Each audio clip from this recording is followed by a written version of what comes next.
It's the off season, but there's never an off season for discussion about fantasy football and the National Football League, especially on the Audible, the Footballguys.com podcast with the whole crew here. Before we take a couple of weeks off, we will take a 2-week hiatus and then get things ramped up with preseason watch list and all that sort of jazz. But Sigmund Bloom, Matt Waldman, and Dr. Jene Bramel joining me, Cecil Lammey, tonight. And let's start this thing off, Dr. Jene, with the injury questions, of course. We're kind of wait and see with Deshaun Watson. Things seem to be positive in terms of no brace, all these sorts of things. He did come out and say, or the report came out at least, he's not going to change his playing style. Makes me a little bit nervous, but how about you? I think his playing style made him what he was in his rookie year. I think it's going to be very difficult for the Texans to do anything different other than maybe ask him to do a little bit more. And everything has been positive from him off through the offseason, no question marks, really. I don't think the brace is anything that we need to be paying attention to necessarily, whether he wears it, whether he doesn't. I don't think is going to be a big issue. I think he probably is likely to wear it. But, you would hope that if he's making a full recovery and he's going to be able to be starting, hitting the ground running, so to speak, right as training camp starts, that he's not going to need the brace and there aren't going to be any concerns with how he's going to play this year. And I would expect that to be the case.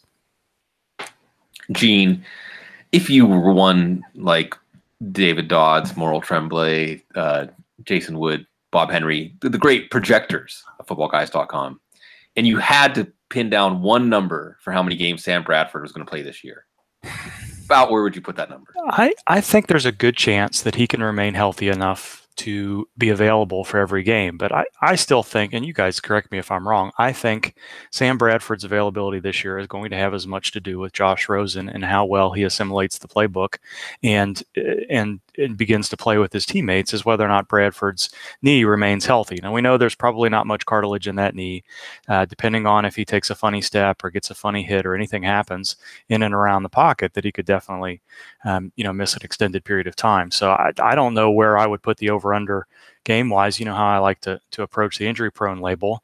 I think I'd probably put it at half a season. I think that gives him a reasonable chance of, with that offensive line getting into a situation where he struggles, or Josh Rosen coming in and playing a little bit better than expected. So, but it's almost impossible to set that line. If you set the line at 8 games, I would think most people would probably bet the under, I would guess, just as far as an injury situation goes. Let me give this a more pointed medical edge, okay? Knowing what we know or didn't know about last year, he played one game, looked magnificent, and then missed, 5 or 6 games, tried to come back, and I think didn't even make it through that game. What, is it just rest? Like just the offseason of rest, like takes him back to 0 on that? Like what, if you're putting together the pieces from the outside looking in of what happened, what makes this year different? Not much. I think the bone bruise is what made last year different, in that he probably already had some degenerative issues within that knee itself. And rest can help that, but because there's bone-on-bone condition and because there's arthritis in the knee, at some point the wear and tear is going to catch up with you, and they can manage his practice reps, and he's not going to take any contact during the regular season during practice. But if he's back there for 60 snaps a game and 40 or more passing attempts, there are going to be situations where he's not going to have complete control of how his knee responds. And the more situations he puts himself in, as all of us know who are a little bit older at this point, those joints are going to act up a little bit. So trying to put a timetable on that, we had asked those questions of ourselves with Jay Ajayi in his bone-on-bone condition. We've seen players like Marcus Colston and Maurice Jones-Drew and many others play effectively through that and be managed through it at a more difficult position than what Sam Bradford is going to be asked to do and play. So it's really hard to handicap where that goes. Rest is going to help without question, but if he gets some inflammation in there, we saw how last year went, bone bruise or no, it was something really difficult for him to recover from.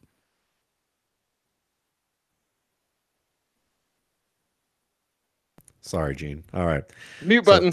I know, and I didn't know. Quincy and Nunwa, cervical discectomy and fusion. So what can you tell us a little bit about that and what his chances are of being able to come back and play? Well, I think it was a very good sign that he was able to come back during OTAs and participate at least in a limited fashion in individual drills. And the expectation is that he's going to be able to do a little bit more as training camp gets here. I would not expect him to be put on the PUP list, and everything points to him being able to get through consecutive practices. The cervical nature of the neck sounds a little bit more scary, but in fact, it's really not that much more of an issue.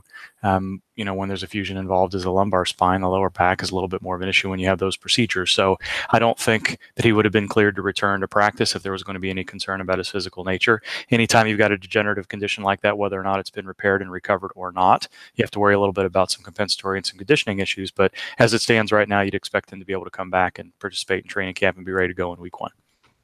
Ain't nobody feeling no pain. And that's the most I'll be singing tonight, although the drinking will start a little bit later. But Dr. Gene, the reason I bring that up is because Andrew Luck said he's feeling no pain in his surgically repaired shoulder. Again, we're just kind of in the time off zone. We're waiting for training camp to begin. What can fantasy owners have confidence in? We'll see from Luck at the beginning of training camp into the preseason, and then, of course, that target for week 1. Yeah, I think the fact that he's throwing a football now, that he is confident, that he said he's got no pain in his shoulder, those are all different things than what we heard at the end of last June all the way through July and beyond. And it doesn't seem like false confidence here. It doesn't seem like he's trying to convince himself that this is something that's going to continue. If he's truly not had any pain in the last 3 months as he's continued to ramp up his throwing program and he started to throw football and done well, I think there's reason to be optimistic that this year will be different than last year. But as we've said week after week after week here, until he does that on consecutive practice days over a period of time with the velocity and accuracy or close to the velocity and accuracy that he's had in the past, I don't think that we can expect him necessarily to be available on week 1. But the trend is much more optimistic and positive than what we saw this time last year. Gene, surprisingly, very little talk about Alshon Jeffery this offseason.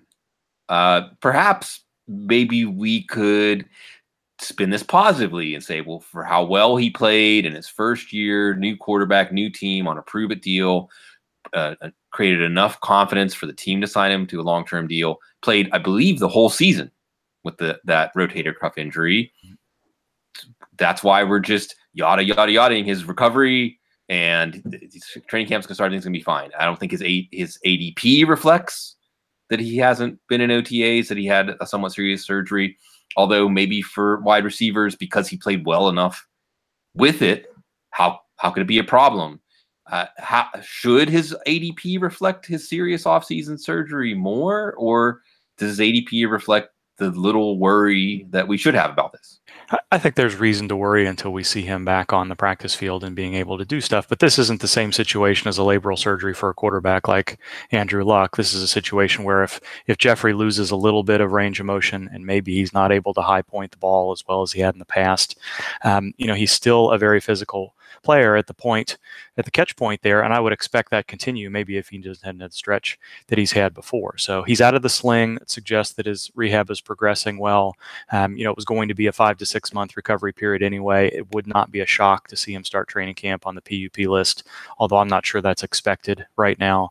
I think if you want to bake in a little bit of concern to his ADP at this point in the year, that's one thing, but I haven't seen anything that makes me suspect that he's not going to be able to be participating at some point in training camp and available for week 1. I don't think the Eagles have let on that that's the case either.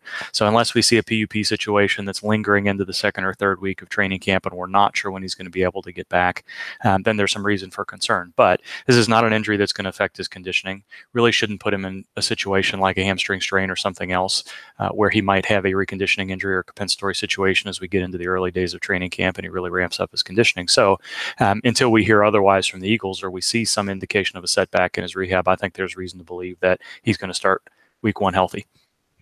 Well, as we all know, the NFL has kind of an arbitrary disciplinary policy with a number of things. So we don't really know what's going to happen here with Kareem Hunt with these alleged shoves. Is it 3 shoves and you're out type of rule and he's on number 2?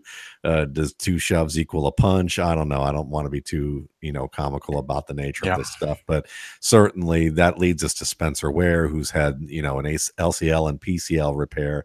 And you talked about the difficulty of that surgery, but what are some things that we should be looking for or understand about this particular surgery that could make us a little wary of Spencer Ware or be a little bit more positive about the pace of his recovery as we learn more? Yeah, I don't want to say this is an all or nothing recovery situation, but because of the nature of this injury and the range of motion issues and the stiffness and other things that could be going on in the back corner of that knee, he is either going to be able to get up to full speed and be as effective laterally as he was in the past, or he's not. And I think we'll probably know that pretty quickly. And the Chiefs really haven't given us much information. There was a little bit where himself posted some stuff on Instagram where he looked like he was moving relatively well. But there's a long way from individual speed and agility workouts to being able to translate that to the field on game days and even through practice on consecutive days. So I think it was a relatively good sign that the Chiefs didn't go out and really aggressively hit the free agent market. They signed some lesser named players, but nobody that you feel like would necessarily challenge a healthy Spencer Ware, at least in my opinion. For some snaps behind Kareem Hunt.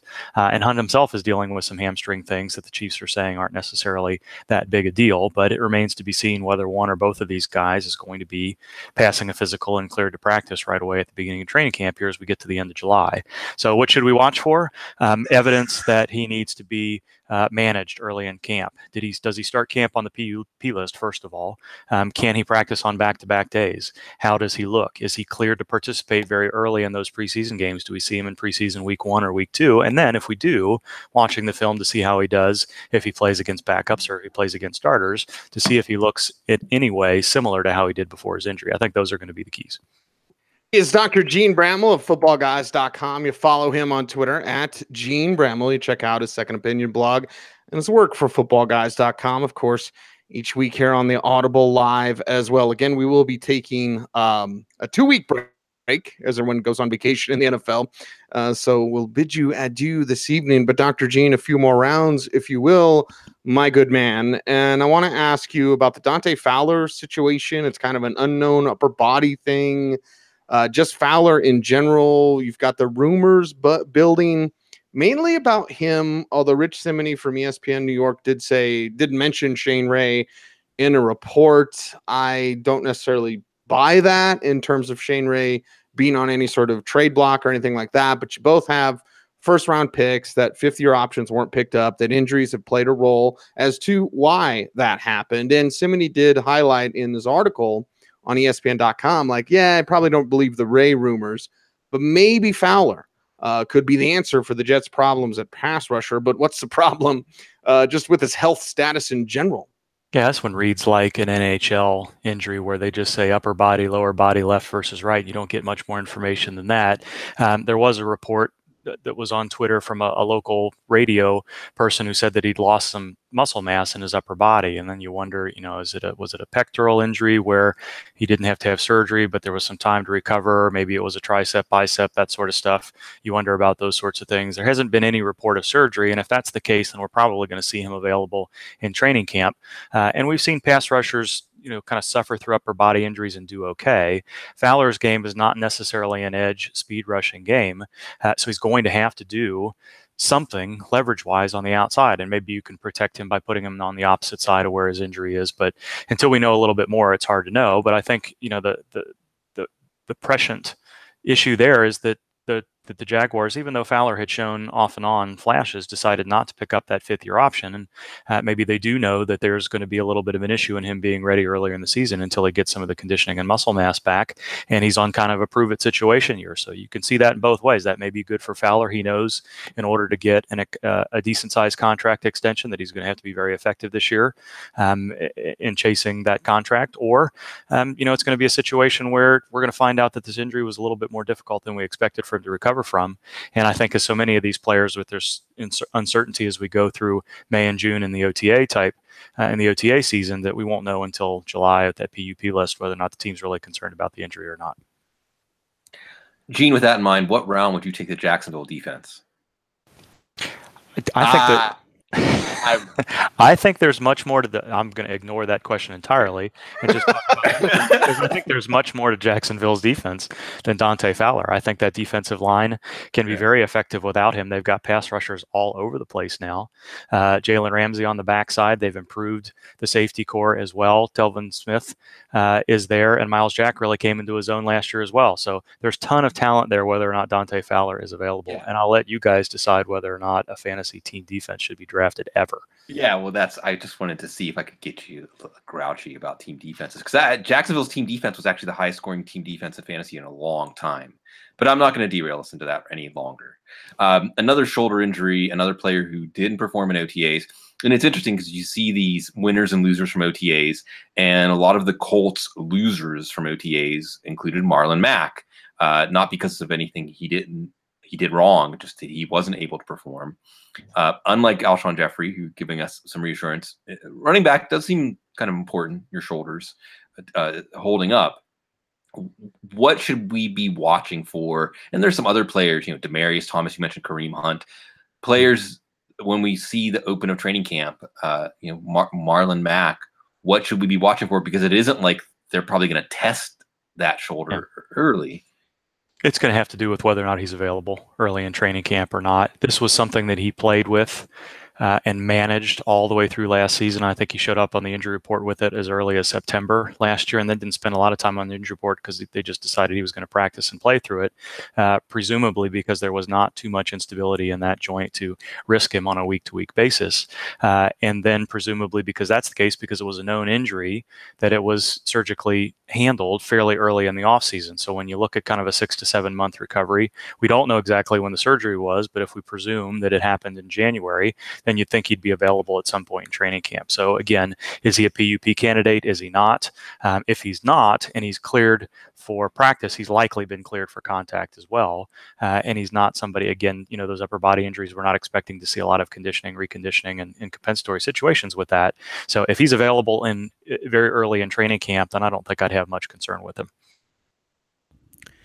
Gene, on the off chance that Adrian Peterson gets called into duty again this year, any worries about the neck injury? Not according to him. He's been cleared to return.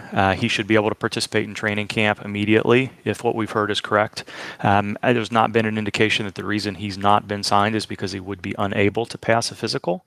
So I think it just, as we've talked about for years and years and years now, even a Hall of Fame player, an MVP caliber player, a 2,000-yard player like Adrian Peterson, finds himself in a very competitive job market. And if there's an issue with age or there's an issue with longevity of his career and maybe some question about whether or not he can handle himself physically, he may not get a look until a little bit later in camp. And he may be kind of picky about these things too. That may be part of the reason he wasn't signed earlier. There was some indication that maybe he was a little bit choosy about where he was going to go. And the same goes for DeMarco Murray, when you're turning down workouts because you don't want to work out with a few other people and the doors close on you there quickly, you have a little bit of concern. So from an injury standpoint, everything we've heard about Peterson sounds positive for him to be able to participate, but that doesn't mean that he's going to be on anybody's short list to be signed in training camp.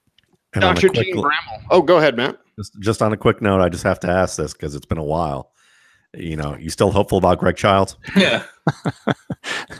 I saw what threw me. My brain works in weird ways. So when I saw Greg Little get signed, Greg with a 6-letter last name, I immediately thought of you and Greg Childs, and I did a little bit of double take when I saw that come over the wire. That wait a minute, is Childs back? No, I have no optimism for Greg Childs. General Francisco Franco is still dead, or whatever that was. Going too far back into the Saturday Night Live archives there. I love watching. Only you, Matt. Only you. Right. I love watching CFL football and then being like, "Ooh, I remember him. I remember him. I remember him. I remember liking all those guys." Shit. Okay. Sorry, Joe. I'll edit that one out. In the AFL, apparently he was a real emotional quarterback in the AFL. Yeah. The Bears' new coach. That's worth a tape watch, I believe, on Twitter. Yeah, and watch out for the S-bombs. And speaking of the stuff you can't say, with Eric Bieniemy, new Chiefs offensive coordinator, because Nagy being very creative, of course. Nagy last year with the Chiefs, and Eric Bieniemy said, "Hold my beer," except he didn't say "hold my beer." He said, "Hold my blanking beer." So we're going to get to all that, some of the news coming out here during this lull in the National Football League. One more round with Dr. Jene Bramel tonight, footballguys.com. Dr. Jene, I don't like hearing about this Randall Cobb thing. It's weird. Just all of a sudden out of nowhere, he's wearing a boot. And I know the boot is temporary, but we have no idea what his availability will be for the start of training camp. We don't even really know what happened in this instance and situation. Do we have any news? Do we have any information that we can give to the peeps out there about Randall Cobb and this ankle injury that happens during during the lull, during the dead time when you're not supposed to do anything? Was it a basketball thing? Like, what's going on? Yeah, I mean, he didn't miss any workouts. Green Bay allowed their veterans to go home from the minicamp a little bit early, and up until that point, Cobb was participating in drills, team drills included. It wasn't an individual situation, and then shows up with a boot. No one would confirm. The reporter that initially broke the story couldn't confirm whether he had surgery or not. From what he was able to find from some sources around Green Bay, the expectation is that Cobb is going to be available for training camp, and that this isn't a long-term injury. Whether he got that from Cobb himself and couldn't say it was from Cobb himself or for somebody around the team remains to be seen. There hasn't been anything other than that reported yet. So you can add him to the Kareem Hunt list of players where we're really not sure exactly how healthy he's going to be entering camp. And he's going to be arguably at the top of the list alongside Hunt and Demaryius Thomas and a couple of others of players that we're going to be looking to see whether or not they start camp on the PUP list. And if he does, and he's not off in a week or so, or we start hearing rumblings that there was a surgery or some sort of clean out procedure that happened after all of that, after he participated in everything through off season, it's definitely going to be a concern. But because it happened so late, and because there's not, you would think that Rappaport or Schefter or somebody would pick up if there was some sort of off-season injury that required surgery. Hopefully this is, something relatively minor that's happened, and this won't be a concern going into August. Gene, it's something looking ahead as and we'll be back before training camps open, but how does your approach to evaluating players' fantasy value when they get hurt in training camp change when the player is a rookie and that all-important rookie ramp-up time compared to the vets? And the Randall Cobb situation, I think, is or Demaryius Thomas, and of course Cecil will be giving us a late insight. Like with veterans, sometimes we just have to take a good enough answer as, well, they know what they're doing, we're not worried about them. But with rookies, how much smaller is that threshold of, well, he's missed 2 or 3 weeks of practice and now they become a lot less attractive? Yeah, the veterans we're just looking to see that they don't have a compensatory or a reconditioning situation, as we always talk about in those first couple of weeks that come back, especially because most of them are going to miss time with soft tissue injuries. The rookies, Odell Beckham being the prime and very notable counterexample of somebody that comes back midseason and just destroys the league at that point. But one after another, especially at the wide receiver position, from Corey Davis last year to Brashad Perriman in the past, we can list any number of players where, receivers in particular that need to build a little bit of chemistry and trust, where the quarterback knows that they're going to be in the position they're supposed to be and know the play call and then being able to finish. It's a huge issue, I feel like. And again, Beckham being the notable exception. I think it's a little bit easier for a running back because it certainly seems that that the penetration of injuries at that position is such that players are going to get a chance at some point during the season just due to the attrition at the position on each team's depth chart. So I don't have as much concern about running backs. But for a quarterback to fall behind, for a receiver to fall behind, and that would include receiving tight ends, is going to be an issue. And we've seen that so very often. So I think if that should happen this year, especially for players that may have missed some, time in OTAs, and there haven't been many rookies in that category this year, really at all.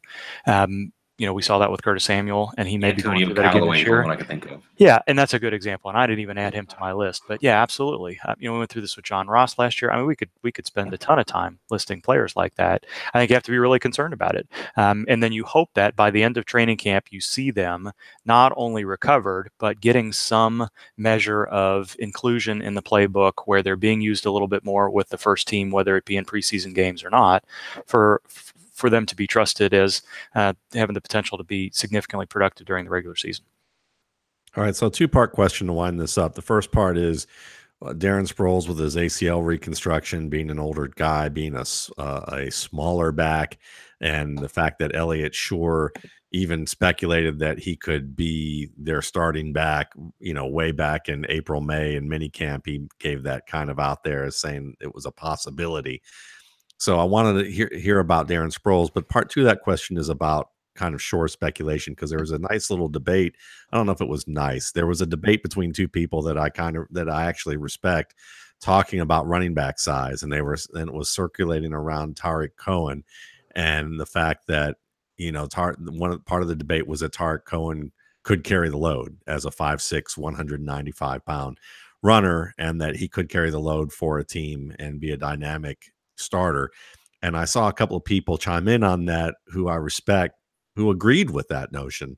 So what are your thoughts as someone who's, watches the game and also, looks at these types of dynamics, and about what is your feeling about guys who are sub 200 pounds or 200 pounds or less, but maybe short, but not small? Do you think that they can hold up in today's NFL if coaches gave them the chance? So I'm not too concerned about Darren Sproles. I'm going to choose to be optimistic with the Eagles choosing to re-sign him, with Sproles choosing not to retire, with them being comfortable with him, as he often does, skipping voluntary workouts and continuing to do things at home and then coming back ready and prepared to go. So until there's an indication that that's not been the case this year, then I think we don't have to be too much concerned about Darren Sproles. Relative to whether size matters for running backs, I think one of the things I tend to pay attention to is whether or not they've proven, the smaller backs, that they can handle consecutive volume over time in college. So, if we're talking about a player that really never got more than 10 to 12 touches in college at that size, and coaching staff didn't trust them to do that, or they didn't prove that they were able to do that now, it's a little bit harder to expect that they're going to be able to do that in the pros when there's so many other stresses on them. And yes, they have better training staffs, and arguably better training staffs, and meal regimens, all that sort of stuff. But if you haven't proven that you're a 300 touch back at some point over any sort, even a 3 or 4 game sample there where you didn't get injured in college, then I have a little bit of concern there. But no, a lot of these guys have, if their body types are mature, then you would expect them to be able to do as much as they can. And honestly, it is a rare player that can hold up to 20 to 25 touches week in, week out in the NFL, week in, week out, season in, season out. And those players that do, there's something special about them where we tend to not see those guys get injured. You're going back to Football Outsiders and the curse of 370 back in the day. There's been multiple studies since then that show those players that have proven the ability to do that often don't get hurt and are able to continue that over time. And I think I saw somebody repost, I think it might have been Brian Burke, that posted a study that he did years ago, that kind of where the sweet spot for running back injuries is kind of in the middle of that, where it's the players that are kind of in that 15 to 20 range who may not be able to do it or may be fatigued already that have that issue, whereas the players that have themselves built up are able to do so. And I also saw you had a conversation about Leonard Fournette. I thought that's where you were going to go with that question related to players losing weight and gaining weight in the off season. And I think that dovetails a little bit into Tariq Cohen as well. I don't remember reading whether or not he's actively tried to gain weight to see if he can handle a bigger role or not, or whether or not that's something that the new offensive coordinators are going to look at too. So, yeah. So, so the question is, how does that kind of smaller school, Emory division there translate to the NFL as well? The caliber of the size and the speed of the players he was playing against when he was at A&T, that probably doesn't measure up to what he's going to be faced with in the NFL. So, I think it's going to remain to be seen. I don't like to write anybody off in the same way that we just talked about Odell Beckham being a noted outlier there. There have been other players. Clinton Portis, when he first came up, was less than 200 pounds, and it was a different league then, but there were questions about that. There have been questions about players on both sides, too big and too small. And I think ultimately it comes down to, if you can play, you can play. And if you're healthy enough to hold up, that's what will happen. And trying to predict injuries, as I say, year in and year out, is a fool's errand. So many of these injuries happen in, situations where no matter who was in that situation, regardless of what their protoplasm and everything else is about, they were going to get injured on that play. We've said that about Le'Veon Bell. We said that about Rob Gronkowski and others over time. There are certain injuries where you worry that there probably was something where it was going to happen down the line, and others you just can't say that about. So, until we see a pattern where, you've got a Jordan Reed or you've got a Tyler Eifert or somebody, or an Arian Foster, where it's the same type of injury over and over again, then I don't think we want to read too much into those situations. And it's nice to have kind of an overall gestalt, but I think we have to still at least consider that if we're trying to apply a generalization to a very specific instance and do it prospectively rather than retrospectively, that's fraught with concerns for me. He is Dr. Jene Bramel, and I have a special request for you from one of our listeners, Dr. Jene, because I love when people send me stuff, and you can send me whatever. I tend to get bottle openers. I got this one from Jaime, so I'm going to crack open cold Odell's 90 shilling, Dr. Jene, as I toast to you before this vacation. But I do have a request from our guy, Ralph, and again, you can send me stuff at the Fan Studio, 7800 East Orchard in Greenwood Village, Colorado, 80111. So toast to you, Dr. Jene. But our man, Ralph, who is overseas, wants you to give a shout out to Haas Remembrance. He's a 2007 Frankfurt Fantasy Football League champion, established in 1995. So Ralph has been playing for a minute, and he sends me notes from time to time, sends me some stuff in the mail. Fantastic. But he loves the show. He won his championship. So, Dr. Jene, let's toast and let's have you give a shout out to Ralph and Haas Remembrance. Haas Remembrance? Wonder what we're remembering there. What kind of Haas we're remembering there? Old Haas Radborn. We put a little bit of baseball into this a little bit. No, shout out indeed. Congratulations. Thanks for joining us as always. And there we have him. Dr. Jene, be good, baby. And we'll talk to you in a few weeks. Always enjoy your vacations, boys. See you.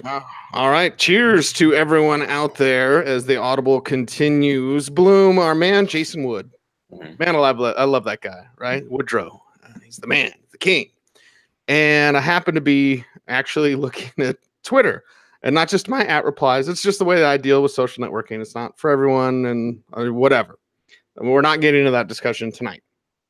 But I happen to see Jason ranting about something, and I thought it was very interesting because Jason always is thinking of interesting things and saying interesting things and doing interesting things.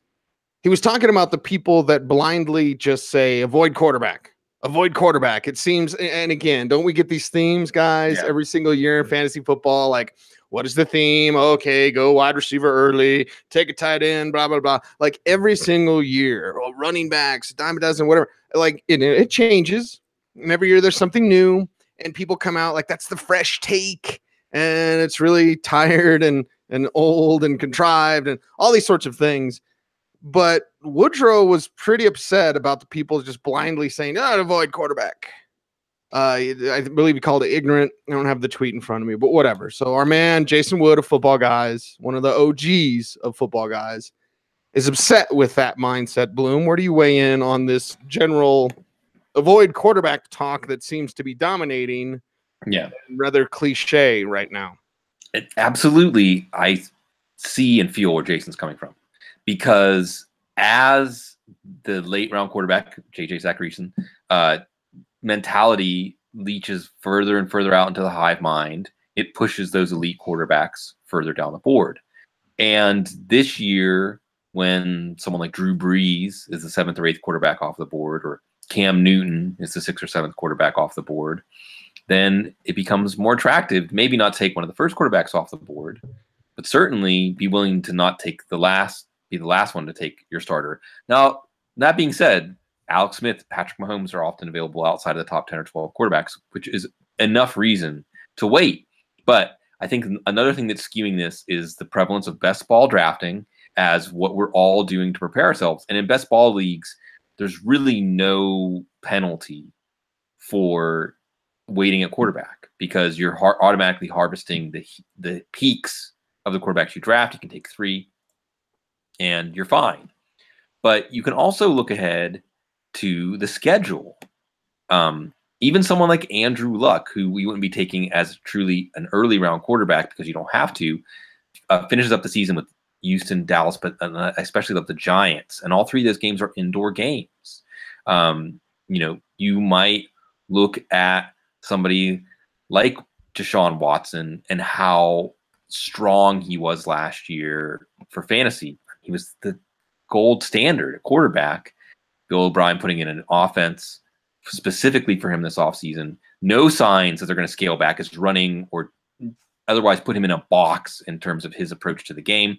They finish up with Indianapolis, the Jets, and Philadelphia. So you can look ahead of the schedule. You can think about what this is about, winning a championship. And if Deshaun Watson is still there in the 5th, 6th, or 7th round, even Carson Wentz becomes an interesting guy, because we're not talking about how you start, we're talking about how you finish. And you look at the other names at running back, at wide receiver, at tight end that you're weighing them against. I was just writing this up. See, I'm going to be doing my quarterback tiers soon here, and I was writing the intro to it, and this is exactly what I was hitting. If you look at the other names on the board, what are the realistic chances that they might be someone who tilts the scales for you as your season goes on or in the playoffs? Much lower than these quarterbacks. So I think there's not really a wrong answer at quarterback, which includes being one of the first to take a quarterback. I think you have to have an open mind. And I also think that everyone should take Lamar Jackson late. Be different, be special, be like Matt Waldman. Matt, what do you think about this topic?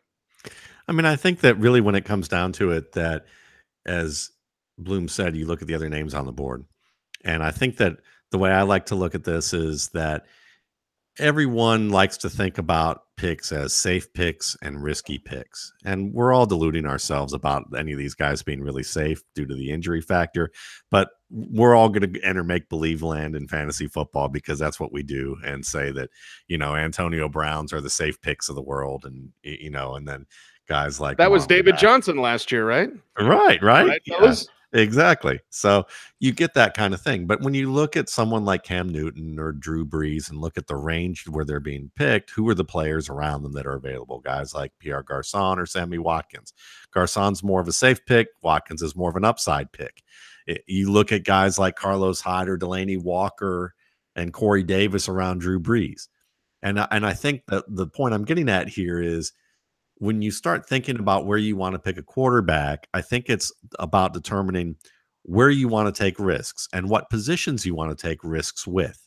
And to me, I think the quarterback position is the one where you can take more risks, because you can usually get a decent play out of a committee.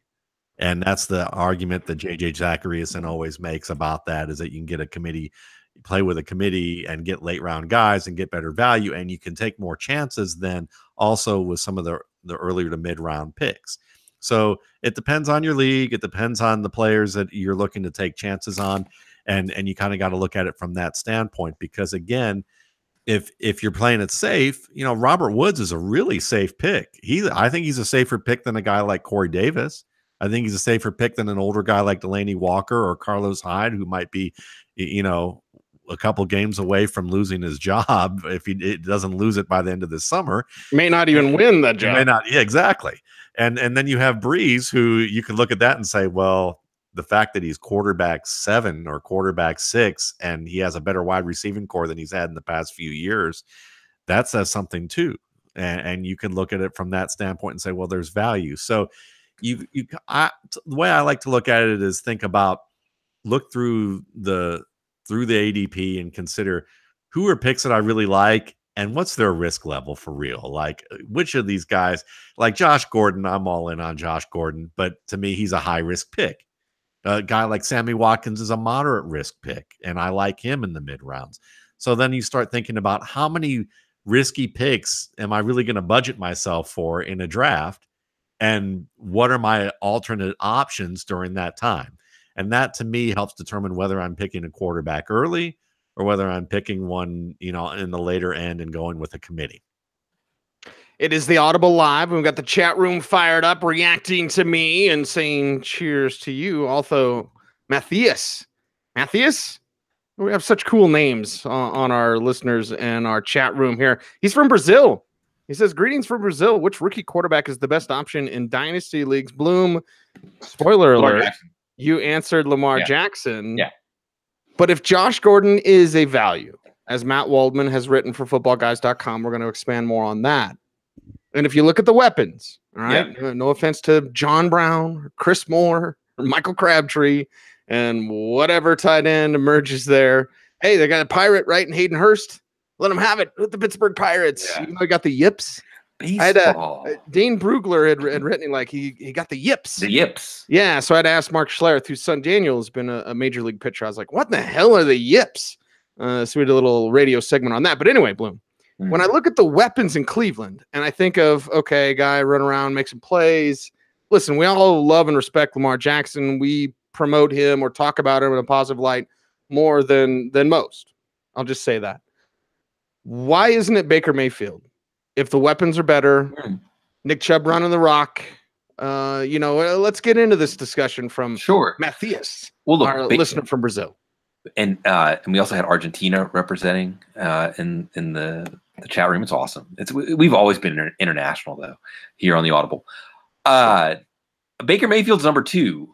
I think that if we're just looking at this from a fantasy standpoint, though, Lamar Jackson's running ability is, I mean, again, we can look at how poor from an efficiency standpoint Colin Kaepernick was in that year with Chip Kelly in San Francisco, and he was a consistent quarterback one.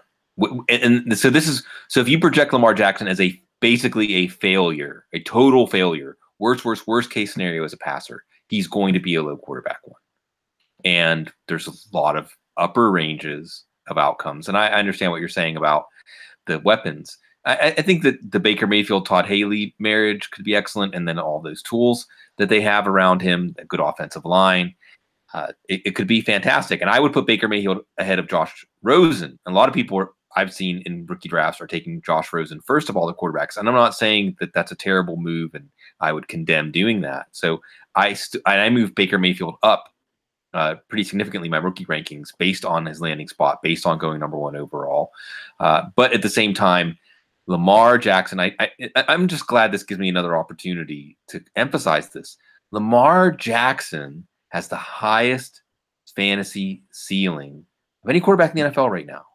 I mean, people go back and look at, and I'm not saying he's going to reproduce anything like this. You can go back and look at Saquon Barkley's stats as a rusher and Lamar Jackson's stats as a rusher. Who was more productive in college as a runner? It would probably surprise people if, and then you factor that in. And also, much like Baker Mayfield in Cleveland, Baltimore, much like the Kansas City Chiefs too, the Baltimore players seem to have that cat that ate the canary look about them when they talk about Lamar Jackson. And we see this. How many times has it happened now in the last 6 years or 7 years? Cam Newton, Robert Griffin III. Now last year it was Deshaun Watson. You get a good running quarterback who, and even you can even factor in some of this stuff. Well, they need to get tape on him. No, once they have tape on Deshaun Watson. Well, in the rookie year, they don't. So again, I'll say take Lamar Jackson in every redraft league, and absolutely he should be the first quarterback off the board in dynasty leagues. Matt, you're rolling your neck. You're warming up. You're stretching. Yeah. You're getting ready. I love seeing that, by the way. I got chills when I saw that. I was like, ooh, this is good. Here we go. Why is Josh Gordon of value? Why is the answer not, or maybe it is, Baker Mayfield and Lamar Jackson? I definitely agree that Lamar Jackson fits in one of the top 1 or top 2. I totally disagree with Baker Mayfield. And while I think that Baker Mayfield has a chance to develop into being a decent quarterback in the NFL, I'm not excited about the Browns taking him. I'm not excited about him as a prospect completely. It's mitigated somewhat by the fact that Josh Gordon is the most talented wide receiver, just in terms of when you talk about talent available. You know, he's on that Calvin Johnson level, so he may mitigate some of those throws. Because when you look at Baker Mayfield downfield, you may look at the numbers accuracy of charting and say, that's great.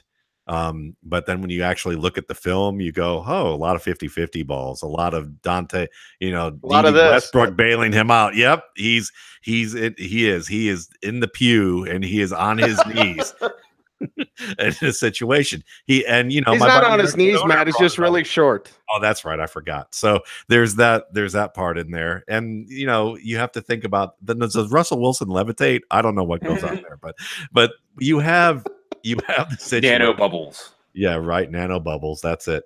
When you look at the situation, you got to realize that there's a lot of the plays that you look at and how they're formulated are predicated on your ability to make certain types of throws. And if he can't convincingly show opposing defenses that he can be pinpoint and thread the needle on some power throws down the field, and I'm not talking the deep out or opposite hash throws that are rarely thrown, but just something as simple as a deep post, that's going to be an issue. If he takes too much time in the red zone because he ends up throwing the ball late, which he often did, that's going to be an issue.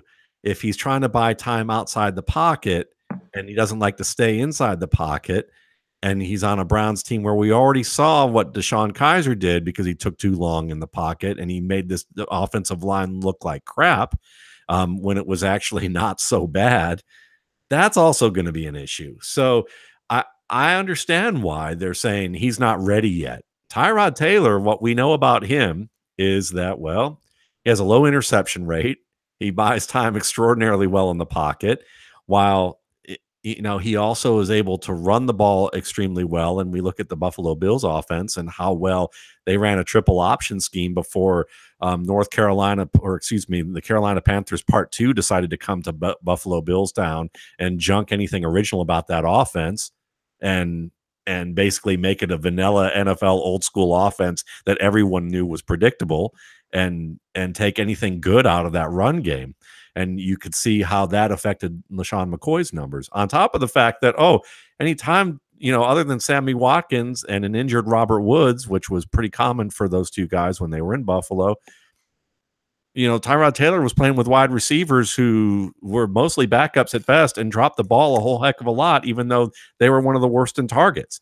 So he's inheriting a better receiving core. Finally, he's going to be with a offensive coordinator who I think is going to take advantage of his ability to run and roll out and throw deep. And his deep throwing is more productive out of volume than it is probably out of, just sheer accuracy.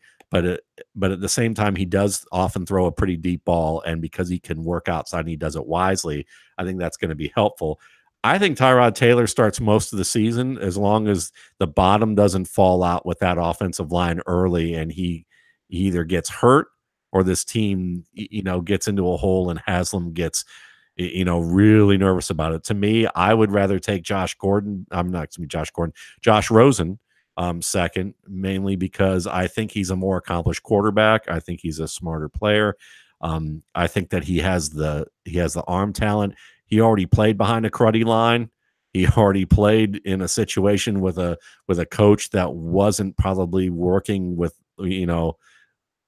to his best of his capacity, or so when you look at it from that standpoint, I think that there's more growing room for Josh Rosen and more upside for him. Whereas when I look at Baker Mayfield, I feel like that his upside is closer to being tapped, and it's going to need a lot of manipulation from that coaching staff for him to be significantly better than what Tyrod Taylor has already been. And your cat disagrees with me. They can take some time. They can take some time with Baker. And I know this, let's just say around the time of the Shrine game, it was revealed, I think I might have said it on this show, that the Browns and Todd Haley specifically wanted Tyrod Taylor. They wanted Tyrod Taylor and Saquon Barkley. And they got one of those. Things changed. They went in a direction to get Baker Mayfield, who, listen, Baker, met him at the Senior Bowl. Seems like a great dude, but the Baker Challenge, I don't know if you guys were up on the hashtag Baker Challenge. Like, there's people that deal with really bigger issues than just being short. You walked on twice. You won the Heisman. You're okay with the Baker Challenge. So anyway, that's an interesting conversation that we will continue. Why not Josh Rosen? Smartest guy in the room. Just ask him, Sigmund. And you talk about Todd Haley and Baker Mayfield. That could be volatile with those two egos. Now we're getting to Mike McCoy and Josh Rosen. Now, Scott Swinney asked that. He's a UCLA ticket holder there as well. But Bloom, why isn't it Josh Rosen? Well, look, at this point, Who's he throwing to? David Johnson, Larry Fitzgerald. Okay. Offensive line. And we saw No love for Christian Kirk. Christian Kirk we worked in first, but I think he's going to flourish in the slot, and that's Larry Fitzgerald's territory right now. I think Christian Kirk will be sprinkled in. Hopefully we can talk about Bryce Butler. We can talk about Chad Williams, J.J. Nelson, but offensive line. And I think that even one of the most staunch defenders and fans here of Josh Rosen, Matt Waldman, would say Josh Rosen under pressure, Josh Rosen dealing pressure can be a bit of an adventure, and he has something to learn. There's going to be an early part of his career where he's going to learn some things about how basically, I think that Josh Rosen would be best to go through like an Andy Dalton period. When I say that, what I mean is with Andy Dalton, when he's under pressure, when he throws the ball away, that's a good outcome. Like, good, just throw the ball away. He didn't take a sack. He didn't throw an interception. Live to fight another down. And I think Josh Rosen needs a little of that. And Josh Allen does too, by the way. He needs maybe more than Josh Rosen. And I just think that projecting forward, it could be good. But another thing here is fantasy. I mean, it's cold. It's brutal, but we're just looking at stats at the end of the day, and Rosen's not going to pad. I mean, Baker Mayfield may score 3, 4, 5 rushing touchdowns. Even Sam Darnold is going to contribute more. Josh Allen can contribute a lot as a runner. Josh Rosen, because he's not going to contribute as a runner, has a higher bar as a passer. Now, he does have 4,500 yard, 30, 35 touchdown upside when he hits his stride, year 3, year 4. But I wouldn't project that in the first year or two. And if I'm taking a quarterback in my rookie draft, I'm probably looking for a little shorter time frame than that. Josh Allen might have better success throwing to himself than some of those receivers in Buffalo. By the way, we got K1 F8 says, has there been a Kiki Cutie name drop yet? Oh, we almost made it to the end of the show. Dang. It is a Bronco show and a Cutie show as well. Matt Waldman, why not Josh Rosen in this discussion? Well, I think that you see the offensive line and you wonder about their ability to protect him. You wonder about whether they're going to find enough receivers so that he can diversify the attack, because he's good at looking off different receivers in the middle of the field. And you want to have guys that are good at being able to maintain their assignments and be disciplined and be in good communication with a quarterback like Rosen.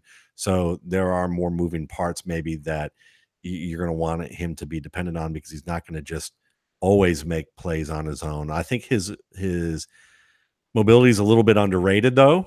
And so I think that may be a little bit surprising to some people when they actually get a chance to see him in the NFL, and why there were some comparisons early on in his career to Aaron Rodgers.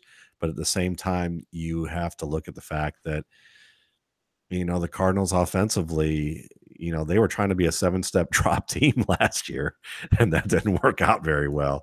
And it's probably not going to be working out very well this year either. So early on, he has a chance to get punished a fair bit. And when quarterbacks get punished a fair bit, it can change their attitude in terms of how they respond to pressure in the pocket. And as Bloom said, I agree with him that it could take a little bit more time. So if you're playing dynasty closer to that of a redraft, and I think that that's the dirty little secret of dynasty leagues, is that most people do play them as redraft leagues. You aren't picking Josh Rosen first, at that point. But if you have the luxury to develop a quarterback, you have the luxury where you have, Russell Wilson and Matthew Stafford, or you have, you feel good about what Jared Goff has done, and you have, another guy like Jimmy Garoppolo, and you were able to pick Rosen at a value at that level, and you can wait, then I think that he's not bad for, 2-3 years down the line. But if you're looking for closer to that 1 to 2 year mark, then the answer is no. It is the Audible Live Thursday nights here on our YouTube channel, youtube.com/footballguys, DOTCOM. Make sure to hit the little bell so you get an alert for when we go live. And come on in, participate in the chat room, message us, email us, all those type of good things. Reach out on Twitter at Matt Waldman, at Sigmund Bloom, at Cecil Lammey, at Jene Bramel, at the Audible. And 2 weeks, Bloom. Yeah. What's the plan, baby? What a little vacation. Yeah, I'll be returning to the beautiful North County, San Diego Shore, Del Mar, and Encinitas and Solana Beach, and so many wonderful Cardiff, so many wonderful places there. Let's talk, people, if you know the area, because we try to spend a couple of weeks there every year. I'll get one more episode of the Couch out, and then so the Couch will also be on hiatus. But as you said, Cecil, we'll return with preseason watch lists and lots and lots of excitement. But the NFL goes into a bit of a hibernation period, and I think everyone else should enjoy that before the Scott Fish Bowl, which I know that draft will be starting up soon. There'll be a lot of talk about that, and everything will be coming back to life. And also, Kate wanted me to show you this, and maybe she recommended maybe we do a segment. This was something from, you can get old Happy Meal toys on eBay. This is actually a Michael Jordan stopwatch. You can see the directions on here. Maybe we could do something with like a segment with this where we start the Michael Jordan timer, and you got to get your take in. And when the timer's done, your take is done.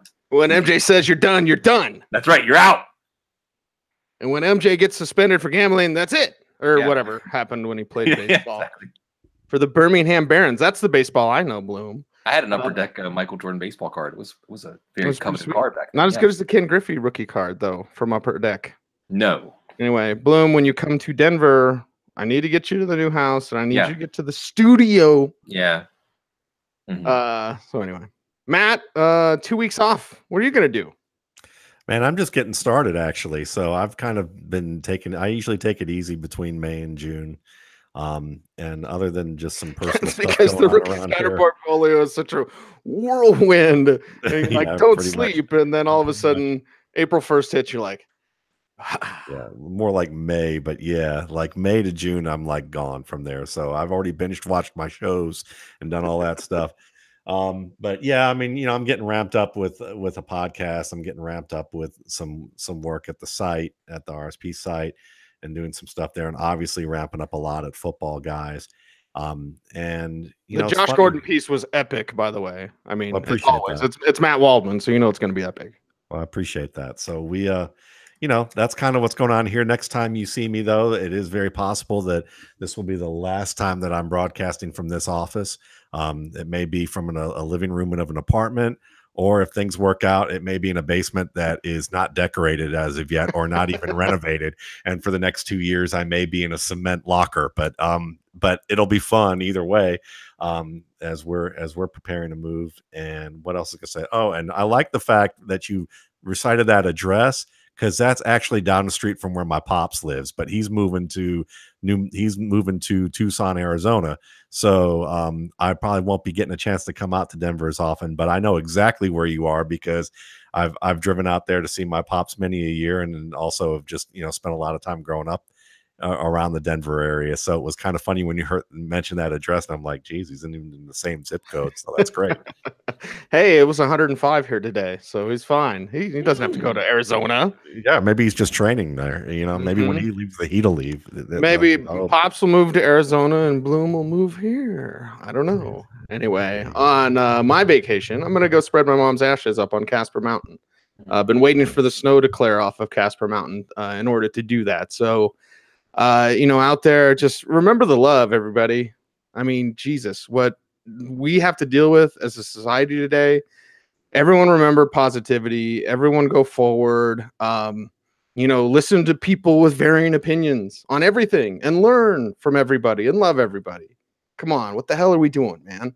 So let's everybody do it the right way. Let's enjoy this thing, and let's get ready for another year of some great football. So, for the great Sigmund Bloom and the fantastic Matt Waldman, Jene Bramel's awesome as always, I'm Cecil Lammey saying stay tuned and stay frosty. Gene, the dancing machine.